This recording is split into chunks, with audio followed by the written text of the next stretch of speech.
Hello guys, നമ്മളിപ്പോൾ ഉള്ളത് കല്ലായിക്കാട്ടിലത്തെ ഒരു പാറയിലാണ്. ഇവിടെ പിക്നിക്കും പിന്നെ കുറേ ബർത്ത്ഡേ ഫോട്ടോസൊക്കെ എടുക്കാം. പിന്നെ ഇവിടെ കുറേ പേർക്കൊക്കെ വന്നിട്ടൊക്കെ ഇതാക്കാം.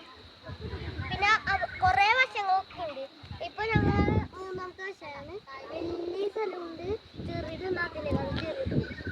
അതൊക്കെ നമുക്ക് മലയല്ല, അത് കാടെന്നൊക്കെ പറയാം. നല്ല വ്യൂ ആണ്.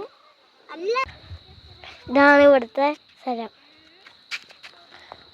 ഇതാണ് ഇവിടുത്തെ വ്യൂ ഒക്കെ. ഇവിടെ നേരത്തെ പറഞ്ഞ അതുപോലെ തന്നെ ഞാൻ പറഞ്ഞ ഒന്നാമത്തേതല്ലേ, അവിടെ രണ്ടാമത്തത് അങ്ങനെ പറഞ്ഞപ്പോൾ ഇവിടെ ഒന്നാമത്തേതല്ല. ഇത് മൂന്നിപ്പാറയാണ്.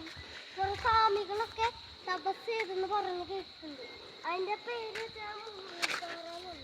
കുറെ ദീപങ്ങളും ഒക്കെ ഉണ്ട്. ഇവിടെ കാട്ടിലിങ്ങനെ ആളുകളൊക്കെ വരാൻ തുടങ്ങുന്നുണ്ട്. പിന്നെ നേരത്തെ പറഞ്ഞ പോലെ ഇവിടെയും അവിടെയും പിക്നിക്ക് നടത്താനാണ്. പിന്നെ ഫോട്ടോകളൊക്കെ എടുക്കാം കൊണ്ടുപോയി വന്നിട്ട്. പിന്നെ കുറേ ആഘോഷങ്ങൾ നടത്താം. ഇവിടെ കുറേ അങ്ങോട്ടൊക്കെ പോയാൽ ഒരു പുഴയൊക്കെ ഉണ്ടാവും കാണാം. അതുപോലെയാണ് ഇത്. അപ്പോൾ ഇത്രയേ ഉള്ളൂ വൈൻഡ് അപ്പ് ടൈം.